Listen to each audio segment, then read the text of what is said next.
Hello everyone. In last lecture we have started with our second chapter, that is the drugs acting on the central nervous system. In that we have covered the introductory part of central nervous system. Now we are dealing with the peripheral nervous system. Okay, in that we have seen what is autonomic nervous system, and this is the part of the autonomic nervous system, that is the parasympathetic nervous system. Okay, so autonomic nervous system is divided into two classes, or it have a two types, that is the parasympathetic nervous system and the sympathetic nervous system. Okay, so आपण या last lecture मध्ये पाहिलं होतं. Okay, so parasympathetic nervous system मध्ये आपण पाहिलं होतं, first आपण पाहिलं होतं की सीएनएस पासून निघणाऱ्या ज्या सगळ्या नर्व्स आहेत त्याला काय बोललं जातं, प्री गँग्लियोनिक फायबर, आणि हा मधला आहे तो सिनॅप्टिक क्लेफ्ट और गँग्लियॉन. ओके, किंवा सिनॅप्स ज्याला बोललं जातं, आणि नंतरचा जो नर्व फायबर आहे त्याला आपण काय म्हणतो, post ganglionic fibre. So CNS मधून निघणारे जेवढे काही नर्व्स आहेत तिथे सगळीकडे ॲसिटाइलकोलिन हा न्यूरोट्रान्समीटर रिलीज होतो. मग ते सिम्पॅथेटिक नर्वस सिस्टीम असू दे किंवा पॅरासिम्पॅथेटिक असू दे, और it may be somatic nervous system. Okay, so याच्यामध्ये सगळीकडे प्री गँग्लियोनिक फायबरमध्ये ॲसिटाइलकोलिन रिलीज होतं. फक्त पोस्ट गँग्लियोनिक फायबरमध्ये जिथे ॲसिटाइलकोलिन रिलीज होतं it is come under the parasympathetic nervous system. तुम्ही इथे डायग्राममध्ये बघत असाल तर इथे प्री गँग्लियोनिक फायबरमध्ये इथे ॲसिटाइलकोलिन रिलीज होतं. एन म्हणजे निकोटिनिक रिसेप्टर, ते पुढे जाऊन तुम्हाला मी सांगेन. ओके, अँड इथे पोस्ट गँग्लियोनिक हा जो सिनॅप्टिक लेफ्टच्या नंतरचा जो फायबर आहे ज्याला पोस्ट गँग्लियोनिक फायबर असं बोललं जातं, तिथे सुद्धा ॲसिटाइलकोलिन इथे रिलीज होतं. म्हणजे पॅरासिम्पॅथेटिक नर्वस सिस्टीममध्ये प्री गँग्लियोनिक आणि पोस्ट गँग्लियोनिक फायबरमधून ॲसिटाइलकोलिनच रिलीज होत असतं.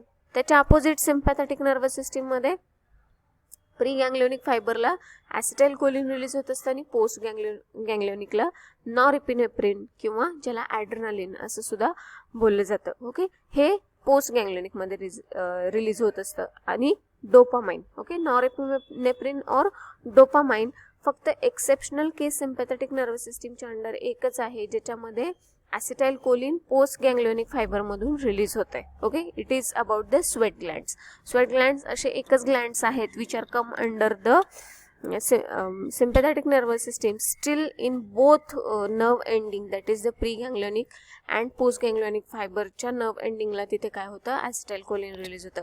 अदरवाइज मॅक्झिमम तुम्हाला norepinephrine or which is also called as adrenaline तुम्हाला तिथे दिसेल. Okay, so parasympathetic nervous system म्हटलं की acetylcholine is a major neurotransmitter, and sympathetic म्हटलं की norepinephrine or which is also called as adrenaline हा न्यूरोट्रान्समीटर आपण तिथे कन्सिडर करतो. ओके, त्याचा आता आपण इथे डायग्राम बघतोय जी आपण लास्ट लेक्चरमध्ये पण बघितले. सीएनएस पासून निघणारा जो नर्व आहे it is called as a pre ganglionic, म्हणजे हा आहे गँग्लियॉन जो राऊंड आहे केलेला, तो हा पहिल्या नर्वचा एंड आणि हा दुसऱ्या नर्वचा frontal part. Okay, so which is also called as a autonomic ganglia. त्याच्या आधीची जी नर्व आहे त्याला प्री गँग्लियोनिक आणि नंतरची आहे त्याला पोस्ट गँग्लियोनिक न्यूरॉन असं बोललं जातं. ओके, सो याचा जो झूम मध्ये आपण याचं डायग्राम बघूयात, म्हणजे तुम्हाला एक बेसिक कन्सेप्ट क्लिअर होईल की न्यूरोट्रान्समीटर्स कसे रिलीज होत असतात, कसे ते दुसऱ्या न्यूरॉन्सवरती रिसेप्टरवरती अटॅच होत असतात आणि कसे ते परत रिअपटेक होत असतात. हा जो पॉईंट आहे हा तुम्हाला कुठेही एक्झाममध्ये विचारलेला नाही आहे, पण जेव्हा तुम्ही पुढे मेकॅनिझम ऑफ ॲक्शन बघता किंवा जेव्हा स्टडी करता तेव्हा तुम्हाला हा एक कन्सेप्ट क्लिअर असेल तर तुम्हाला यू कॅन इमॅजिन, और तुम्ही पटकन कोणताही मेकॅनिझम ऑफ ॲक्शन इझिली लक्षात ठेवू शकाल. Okay, so it is applicable for all the impulses. Okay, so जेव्हा इम्पल्स येते, कोणतीही इम्पल्स येते तेव्हा हा आहे प्री गँग्लियोनिक फायबर, जो वरचा येल्लो पार्टमध्ये तुम्ही बघताय तो हा आहे सिनॅप्टिक क्लेफ्ट, म्हणजे जो गॅप आहे ज्याला सिनॅप्स असं सुद्धा बोललं जातं तो आहे. आणि हा second that is the post ganglionic fibre आहे.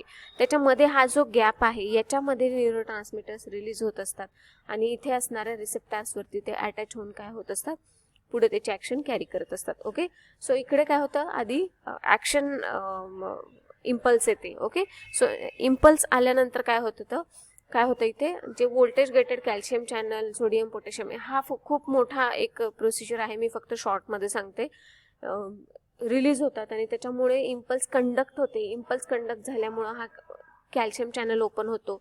कॅल्शियम आत आल्यामुळे इथे ॲसिटाइलकोलिन ह्या व्हेसिकलमध्ये, acetylcholine in case of a parasympathetic, adrenaline or dopamine in case of a sympathetic nervous system. Okay, इथे काय असतं त्या न्यूरॉन्समध्ये काय असतं ते ॲसिटाइलकोलिन, ॲड्रेनालिन किंवा जे काही न्यूरो ट्रान्समीटर असेल ते असे व्हेसिकलमध्ये काय म्हणतात स्टोअर असतं. ओके, सो जेव्हा कॅल्शियम आत येतो आणि त्याला बाइंड होतो आणि हे न्यूरो ट्रान्समीटर काय होतात या न्यूरॉन्समधून रिलीज होतात आणि इथे त्याचे पुढचा that is the post ganglionic fibre जो आहे तिथे त्याचे रिसेप्टर असतात. मग ते न्यूरो ट्रान्समीटर काय होतात त्या रिसेप्टरला बाइंड होतात आणि बाइंड झाल्यानंतर ती जी इम्पल्स आहेत त्या न्यूरो ट्रान्समीटर्समुळे पुढच्या जसं की पोस्ट गँग्लिओनिक फायबरमध्ये काय होते ती ट्रान्सफर होते. सेम प्रोसिजर फक्त मसलच्या तिथे. आता समजा हा पोस्ट गँग्लिओनिक फायबर पुढे जाऊन कुठे अटॅच होणार, मसल्स, समजा ग्लँड्स असतील तर ग्लँड्सवरती ते रिलीज करणार किंवा मसल्स असतील तर मसल्सवरती.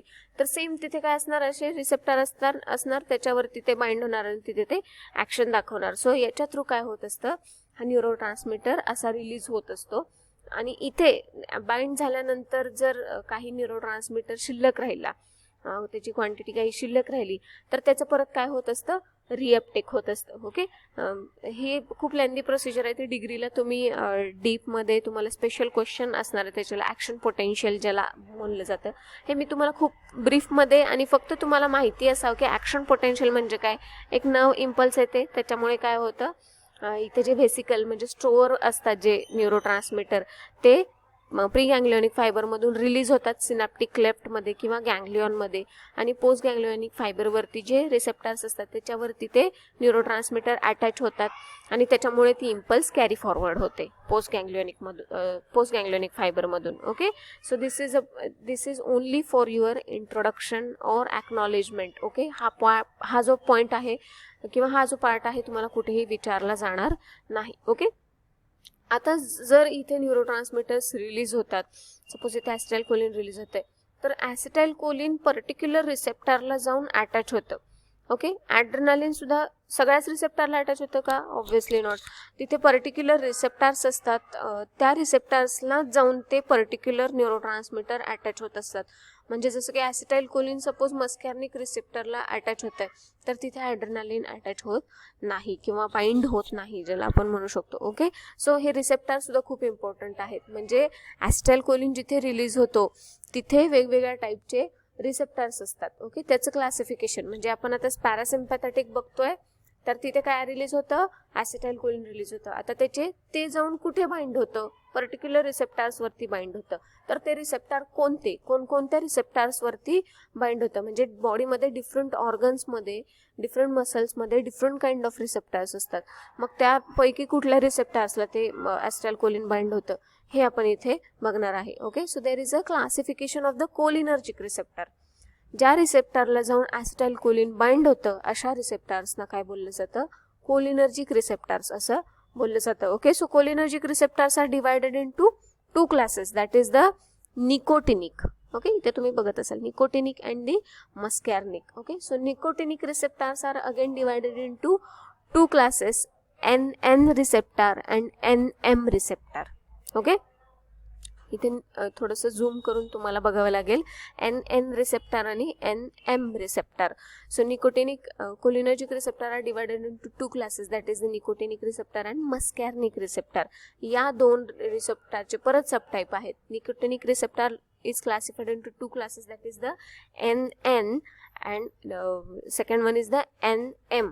Okay, so NN receptor कुठे प्रेझेंट असतात, these are present on ganglia and the adrenal medulla. Okay, NM कुठे असतात, न्यूरोमस्क्युलर जंक्शन वरती.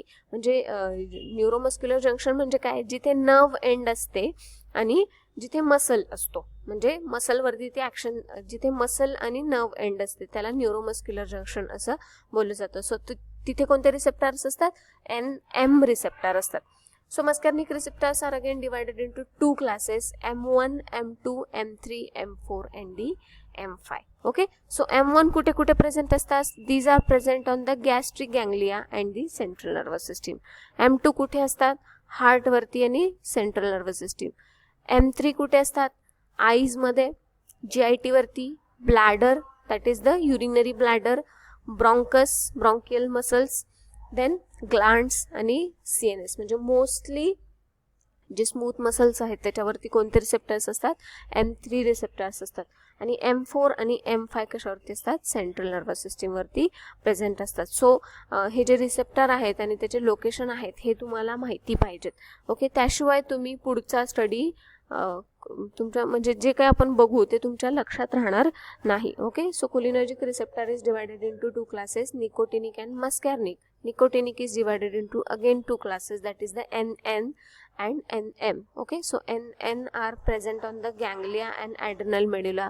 NM neuromuscular junction वरती प्रेझेंट असतात. Muscarinic are divided into 5 classes, that is the M1, M2, M3 and M4 and M5. Okay, so M1 gastric गँग्लियावरती, म्हणजे gastric muscles जे आहेत तिथे जे न्यूरॉन्स आणि गँग्लियाज असतील तिथे ते प्रेझेंट असतात, as well as present on the central nervous system. M2 are present on the heart muscles and the central nervous system. M3 eye, GIT, urinary bladder, bronchial smooth muscle, glands आणि CNS. M4 and M5 present on the central nervous system. So this is the quite important part. Okay, so पहिल्यांदा आपण आता parasympathetic nervous system म्हणजे काय थोडंसं शॉर्टमध्ये बघू. Okay, so in this the pre ganglionic nerve fibre is a long. आपण पहिल्यांदा याच डायग्राममध्ये मी एक्सप्लेन केलं होतं तुम्हाला आधी जे आपण डायग्राम बघितली. याच्यामध्ये प्री सिम्पॅथेटिक नर्व जी आहे it is a long and post sympathetic post ganglionic nerve is a short compared to the preganglionic fiber. Okay, this is the one point. In this, second one is the parasympathetic nervous system participate into the tissue building, that is it is nothing but the rest and digest. Okay, tissue building, healing हे ज्या process आहे त्याच्यामध्ये ही parasympathetic nervous system जी आहे it is involve into this kind of process which is also called as a rest and digest. आपण बघितलं होतं पहिल्यांदा रेस्ट अँड डायजेस्ट आणि fear, fight and flight. Okay, so rest and डायजेस्टमध्ये parasympathetic nervous system काय असते, responsible असते. Then acetylcholine is a neurotransmitter of a parasympathetic nervous system, so that it is called as a cholinergic system. Okay, याला cholinergic system, parasympathetic nervous system. acetylcholine हा त्याचा major neurotransmitter आहे म्हणून त्याला cholinergic nervous system असं सुद्धा बोललं आहे. Okay, now synthesis of acetylcholine.